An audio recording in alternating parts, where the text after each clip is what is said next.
Okay, so for part two of tonight's meeting and presentation, we have Laura from Myer Insure, and she is going to talk to us about some of the traps and tricks that we may not know in our businesses, particularly with regard to the metal casting industry, about how we should, how we shouldn't, and what we should do for insurance within our businesses. So without further ado, thank you, Laura. Thank you. I'll start off by saying I hate public speaking, so that's the first thing. If I go red, don't stress. I'm fine. I might get a little bit shaky. I'm going to read from my script, which is conveniently turned off, because I have a propensity to go off script and tangenty. So, sorry, give me 2 seconds to just bring my script back up. Thank you to the AFI very much for letting me come and talk to you all. I know that insurance is not everyone's cup of tea. It's mine, but it's not everyone else's. So it's great that you've actually taken the time to come and listen to a little bit about insurance.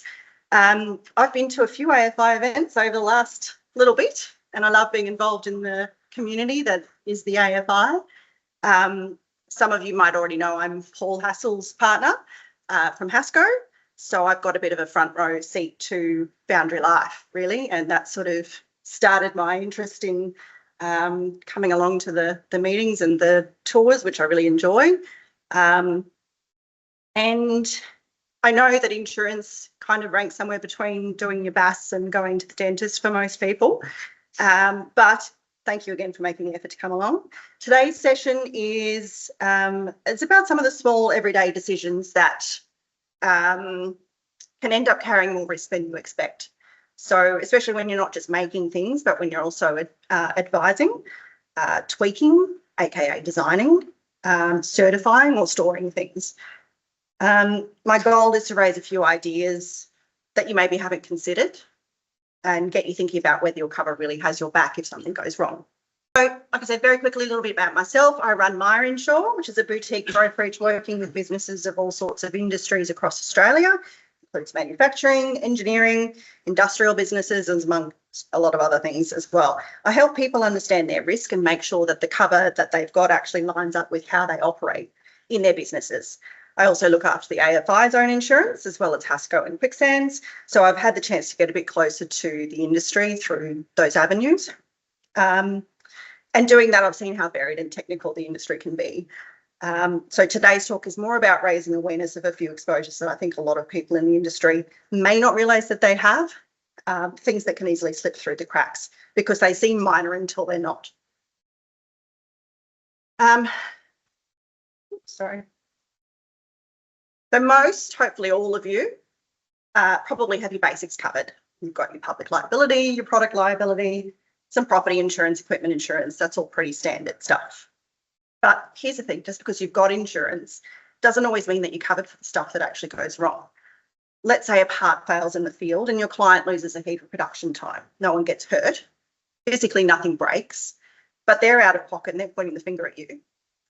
Or maybe you supplied castings for a larger job and the client comes back saying that the batch is out of spec. Maybe someone on your team misunderstood the drawing or you signed off on a version that wasn't quite right. And now they want you to cover the cost of the scrap and delay. That's not a product issue in the traditional sense. That's a professional exposure. And most standard liability policies won't go near that kind of loss. So it's these types of financial loss scenarios that tend to catch you out because they seem like they should be covered, but they're not. So here are a few things that I hear a lot, and I reckon some of these will probably sound a bit familiar. We might have just helped tweak the design so it would pour better. We recommended a different alloy and they trusted us. Or we signed off on the spec and they said it was fine. Or they used our certification in their bid and they won the contract. All of that sounds really normal, right? You're helping the client, you're being practical, you're doing what you need to do to get the job done. And this isn't just boundaries. I see the same kind of situations in businesses doing 3D sand mold printing, precision machining, even materials or chemical supply. Anytime you're adjusting something, making a recommendation or providing documentation, the exposure is there. These are the kinds of everyday decisions that quietly shift the risk back onto you, and most people don't even realise it's happening.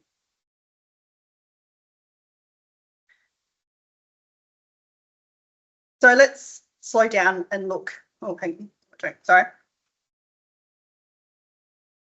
slow down and look at that first example there, because that one comes up a lot.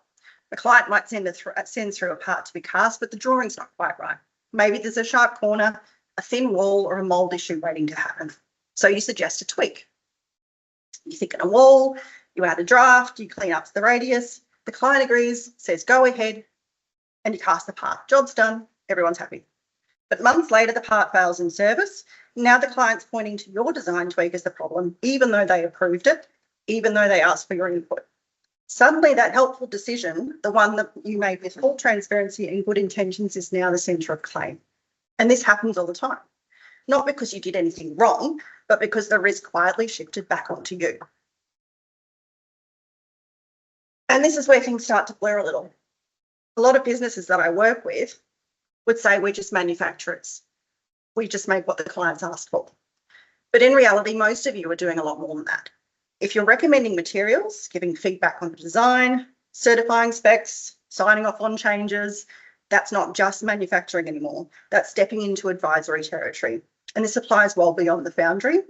Pattern makers adjusting for shrinkage, 3D printers, tweaking a file to suit the print process, machinists modifying a tolerance based on fit-up knowledge, or even suppliers recommending a product or mix for a specific application. All of that carries a professional risk. Once you're seen as advising, approving, or certifying,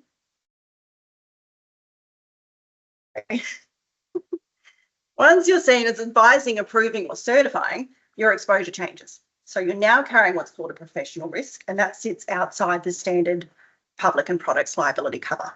And that's what the diagram's showing. Manufacturing on its own is one thing, advising, certifying, signing off is another. And when those roles start to overlap, that's where the professional indemnity exposure becomes relevant. And it's not about doing anything wrong. It's just recognising that the minute you start influencing the outcome through advice, design tweaks, technical input, etc., you've shifted into that different risk space. So what happens when something goes wrong and you're in that overlap zone? Let's go through a couple of real-world claim scenarios to show how this plays out. So the first example there I've got is the design tweak, which seems to be the most relevant one. A foundry's adjusted a customer's part to improve pourability, thickened a wall, changed a radius. The job's run fine and it was delivered. The outcome, 6 months later, the part failed. The client claimed the design tweak caused that issue and demanded over 120 grand in rework, downtime and penalties. There was no injury or damage, so a product liability doesn't respond. The foundry had no PI. The lesson there is that the help for minor design input equaled professional risk. So why wasn't there any cover? In this case, the failure didn't result in any third-party injury or property damage, and that's what product liability is designed to respond to. It doesn't cover pure financial loss. Because the claim was tied to the design input, even though it was practical and client approved, it was viewed as a professional service exposure. That falls under professional indemnity, not products liability. And like many manufacturing businesses, the foundry didn't hold PI because they didn't realise what they were doing counted as professional advice.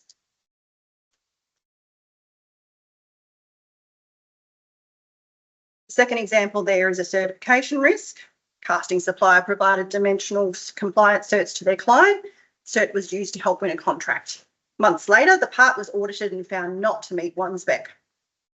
The end client has challenged the original certification. The customer comes back to you, the supplier, claiming the cert was misleading and caused reputational damage and contract penalties. Supplier didn't have PI and the loss wasn't covered under PL. So the lesson there is that certifications carry liability, even if unintentional. So again, why wasn't this covered? This one's a bit different because it's not a faulty part or a failed product, but the issue is with the information provided. The client relied on that certification in a commercial setting, and when things didn't stack up, the responsibility came back to the supplier. This kind of situation isn't a manufacturing defect, it's a representations issue.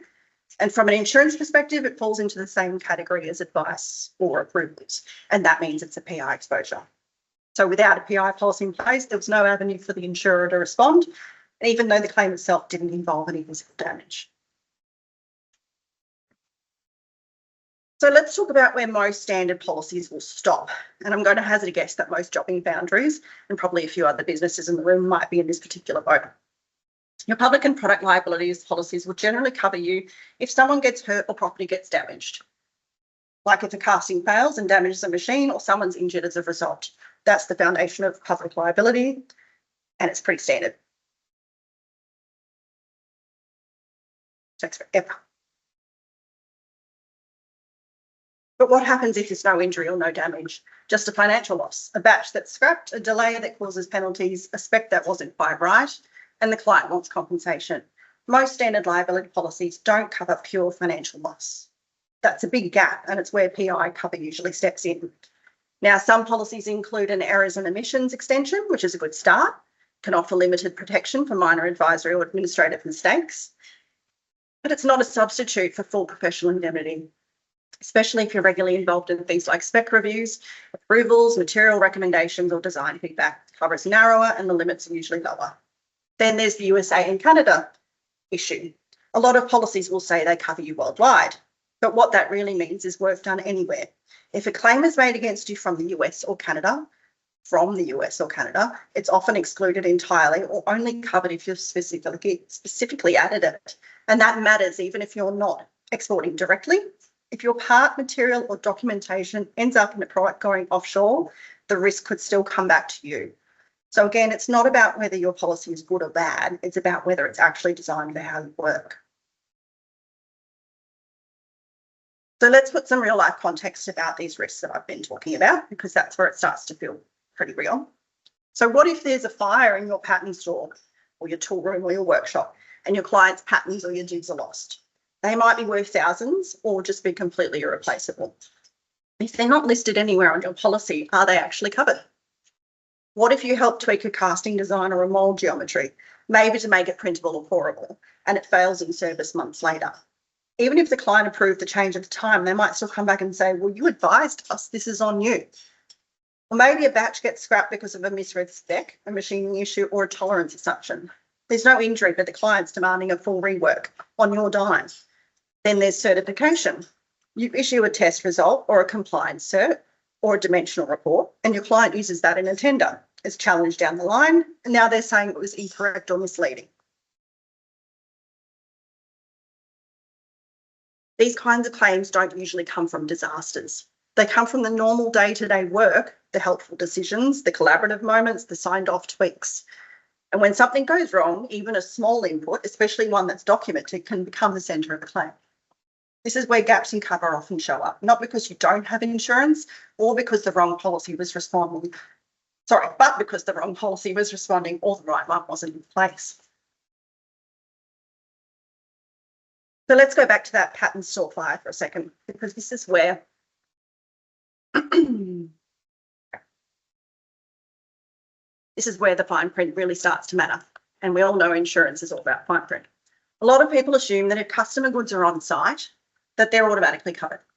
And yes, many public liability policies do include cover for property in your care, custody and control, but only if the loss was caused by your negligence. So if a grinder's left running or something catches a light, your insurer might respond. But what if the fire was caused by an electrical fault, or no one's quite sure how it started, or it started from a neighbouring property? If no negligence can be proven, there's no cover under liability. So unless those patterns or tools, molds, jigs, dies are listed under your own property insurance, or you've arranged specific cover for customer goods, the cost might fall back on you. That's just one example, but the fine print issues show up all the time. Take worldwide cover that we just talked about.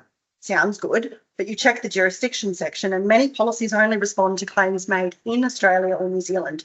So if you're exporting or your part ends up in a project overseas, think defence, especially the US or Canada, you might not be covered unless that's been added in. Or contractual liability. Some supplier agreements or defence contracts will push more risk back onto you than your policy was built to handle. So things like performance guarantees, delivery timetables, consequential loss. If your insurer doesn't know about these exposures, they might decline the claim entirely, Even if you're not signing big contracts yourself, a lot of the time you're supplying into a chain where someone else has. And if the liability flows downstream, it will land with you. Sometimes it's buried in a standard purchase order.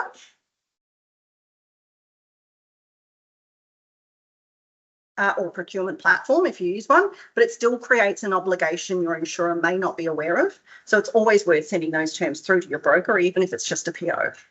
And finally, there's the assumption that errors and omissions extensions or endorsements are enough.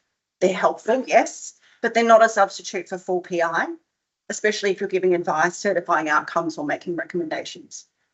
So these are the little things, the little technicalities, the assumptions that can quietly undo what looks like a perfectly good insurance policy.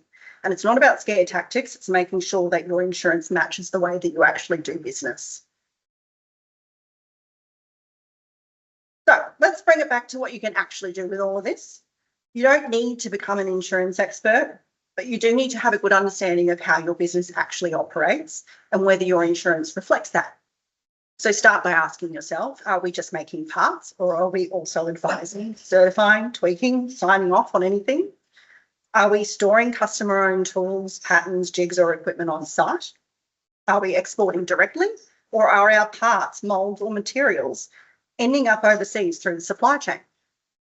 Are we signing contracts that shift more responsibility or risk back onto us?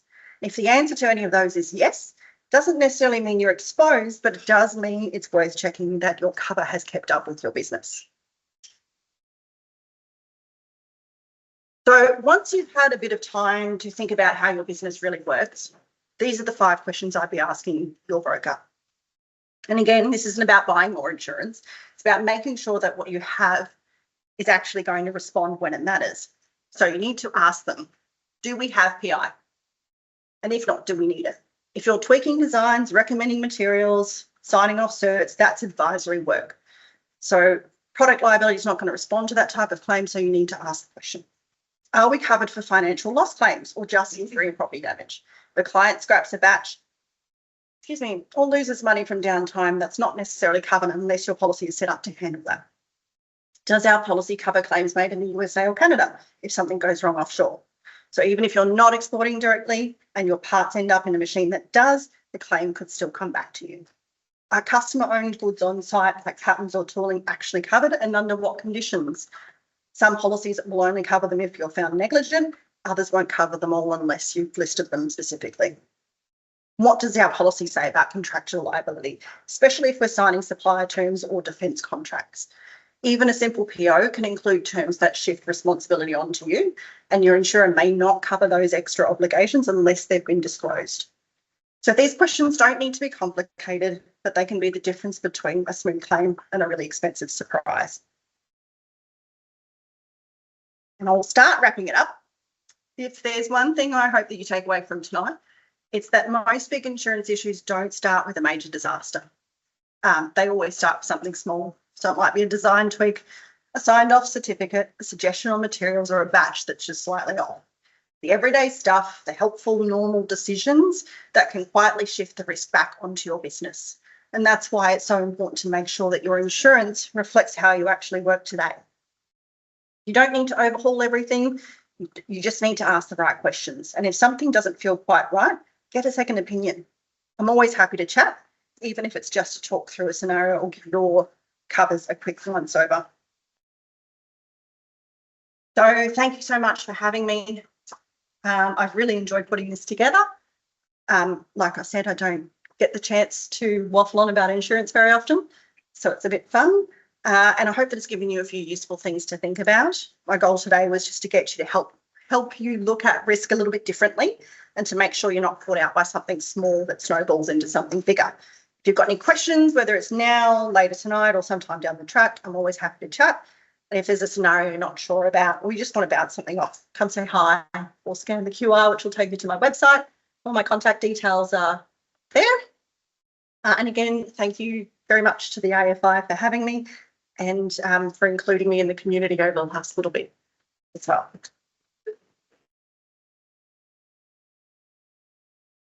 Do we have a question? Yeah. Yes. What is the likelihood that our customers' insurance will cover their patterns on our site? that your Sounds like you customers' have to- insurance would cover Their their patents on your site. You would ask them the question and hope they know them. Sorry. Look, it'd probably be less usual. The expectation would probably be it's in your hands, therefore you're responsible for it. Yeah.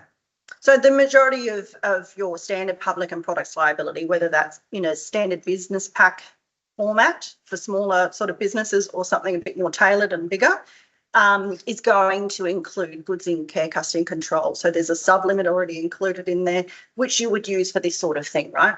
But that's negligence-based cover. So you have to show that you were negligent and the damage occurred, and therefore it would pay out under that section. So if you don't have a separate section under your property damage policy that specifically states customer owned goods or customer patents or customer tools or whatever it might be, then to cover off claims outside of negligence, then there's that gap, there's that grey area. Well, from an industry perspective, you've come up with industry challenges in and around engineered stone, and particularly founders with silica sand. Has there been any trend in relation to insurability of? Gone down. There's almost no insurability there. Yeah, it's pretty standard to see silica exclusions on everything. There may be a very limited market out of London that may consider writing that back, but you'd be paying through the nose for it. Another one that we're all facing is continuity of power supply. Yeah. Interruption. Yeah. Has there been any, and the electricity providers have a whole raft of exclusions. Yeah. Is that insurable with any restart and cost of consequential loss for tracks and risk, etc.? Yeah. Good question. Look, business interruptions obviously insurable. There are certain conditions around that. Usually it's tied to an insurable peril that's occurred and caused property damage or a disruption to power supply. I guess it would just come down to how you're insured, how you're set up. A bigger business that you're involved in would be under a very large ISR policy with consequential loss covers built in. I would expect that would have disruption of supplies and disruption of power inclusions in it. It's generally an active that everyone wants to cover. Well, no, that's a little bit of a myth. Potentially in some of the American styled insurances, that's a thing. In Australia, it's pretty rare to see specifically act of God or something along those lines. There's definitely inclusions in business interruption covers or consequential loss covers from an ISR perspective that will actually pay out on prevention of access, for example, loss of power, supplier issues. If a storm has impacted a supplier, for example, and they can't get materials to you and therefore you suffer an interruption to your business, that's also covered under those sections. So it might be more just about understanding that section of the insurances that are in place. Looking at the exclusions. Absolutely. That's the first place you go to in a policy wording is straight to the exclusion. Yeah, 100%. Yeah. Yeah. With your help with AFI and now public liability insurance, it's at a national level covering all of our activity that we have, which includes our conferences, our in-box workshops and like. In the scenario where we have regular site visits, I'll made a specific scenario. Gary Savage pokes his hand in a moving part and cuts off his fingers. And he wants to sue the AFI. How are we covered? Yeah, so public liability, public and products liability, we won't wish that on you, Gary.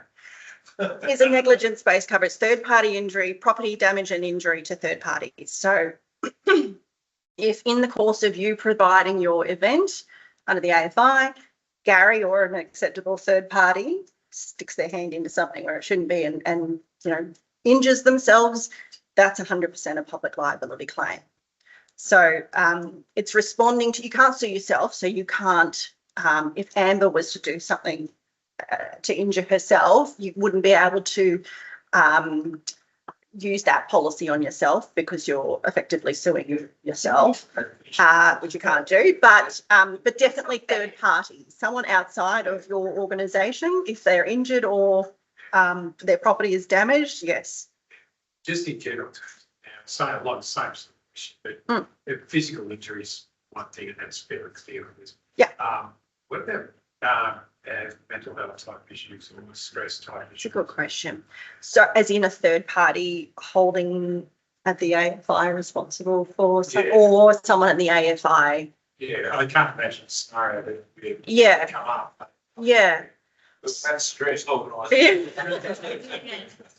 So once again, Adam wouldn't be able to avail himself of the policy because he is part of the AFI. Can't sue himself.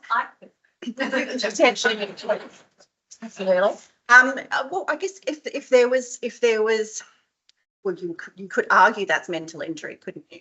Potentially. I mean, look, insurance is very black and white, but there's always grey areas, and that's what I love. But a little bit about what I do is I like to question insurers all the time and bring scenarios to them and test their policies. And there's processes in place where you can actually take things further, whether you go to AFCA or ACFA, I can never remember the acronym, and get things tested. So I never say it's a blanket no, especially if there's a little bit of grey. But yeah. Yes. At the AFI, we often have technical sessions. Yep. Particularly our conferences, maybe one night. And someone comes along and said, you guys suggested I should do this. It blew up in my face. It's your fault. What happened? That's PI. So That's professional based on indemnity. that, we should have PI as well then. Look, it's arguable. You could say everyone should have PI because there's always the chance that someone's going to have a crack at you for something. And then you're spending money on a lawyer to say, go away. And those sorts of defence costs are part of what you would have PI for. So there's that. Usually there's a PI exposure if it's fee for advice for a fee. So, someone's paying for your specific advice or design or something. Session, $45. In that case, yes, that's, you could argue that that's a professional indemnity Maybe exposure. an exclusion if it's an existing member. Possibly. We could make that an exclusion. No, genuine question though, No, from that what is you good. just said. Yeah, That makes me feel like then that we need to have this. If we present Yeah. a technical paper and Gary or someone else stands up and says, you I've should suffered do some sort of this, financial loss. someone does Yeah, it. yeah, absolutely. Yeah. And this is why it's so easy to see where a foundry, for example, has that kind of exposure, because it doesn't, in the end, it doesn't matter how many POs you've got that state these are our terms and conditions or client agreements that you've signed, etc. If someone wants to sue you, they will. And you've then got to spend the money to tell them to go away. And believe me, the biggest component of PI claims is defence costs. It's the lawyers. And that adds up really quickly. So when you have a PI policy in place, the first thing you do when you get the nasty letter is go, hey, Laura, we've got a nasty letter. And we notify the insurer, and the insurer goes, right, bang, lawyers. And it's immediately done. All you have to do is pay your excess and bingo bongo, you're So covered. in that scenario, for example, we're posting online Yeah. to the public domain. It then. Don't just That's look at it's me. a tricky one. No, it is. Say we. Yeah. Yeah. Then what's that exposure? Yes and no. Yeah, it's a really tricky question to answer because anyone could sue you for any reason, right? I mean, The thing is, I've never seen technical paper that says you should do. yes, that's You're right, do everything Gary says. I've been listening to what No, involved in what I want to do. I think we're getting off track now, but the point is we need to consider that. worth considering. Yeah, Yeah. yeah, absolutely. And it's like anything. You weigh up the pros and cons. You look at, what's the information we put out there in the public domain? How's it being accessed? Are people paying for it? What's the expectation? Do we need to spend money on a PI policy? Or if something on the really, really low level chance that something like that would have come across, would we just deal with it privately? spend $1,000 on a lawyer. So then we can have a disclaimer and all of this stuff. Look, you can do all of that, Exactly. and that's probably helpful. Right. Yeah, and I would say for you guys, probably seek a little bit of legal advice before we look at that, because there might be a few things you can do from a disclaimer, waiver, T's and C's kind of thing.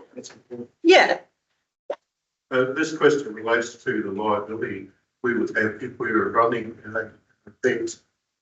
First of all, just for our members, but secondly, if we were running it and involved public. Yep. Would we have liability if we yeah. were censored at that event? Yes, you would. Yeah, if you were responsible and negligent and all of those, you know, disclaimers before that. Should But we yes. be doing risk assessments on Oh, those look, events? it's certainly in the AFI's case, it's not a requirement. Insurers will have implied expectations, I guess, that if you say you're doing these things, that you're going to do the right thing, you're going to do your due diligence, you know, make sure you're doing all the right things. There are certainly some industries and occupations out there where insurers, you pop that in, the insurer immediately comes up with a, you know, construction, for example, you'll immediately have a dial before you dig endorsement. You must do this, or else we won't cover you if you go through an NBN cable. Or the silica exclusion, you know, that's a really good example. Certain occupations will immediately get requirements, but in your case, there's nothing along those lines. So I would say that that's a helpful thing if you felt like you needed to do it, but it's not going to be a declined claim if you don't. So it could be, insurer might say, you've got to go on to, get an occupational IGs. Yeah, yep. Full survey. Yep. Works. Yeah, So that then we can now mitigate what risk. yeah, 100%. The bigger the risk, the exposure, the more you'll have in terms of conditions. Okay. Anything else? More risk silica, I can see they do another. All right. Questions to be presented, please. I was going to say thank you so much. Feel free if you've got any other questions or you just want to have a chat. I'm totally up for it. You can contact me anyway or ping me after this. And Would you mind if we use that slide in our No, go for it. in our newsletter that we send out quarterly, Yeah, so that people can contact you? absolutely. Thank Yep. you. The QR will take you straight to the website. You can either give me a buzz or you can Excellent. send me an email. More than happy to talk. Thank you. Yes, thank you. All right.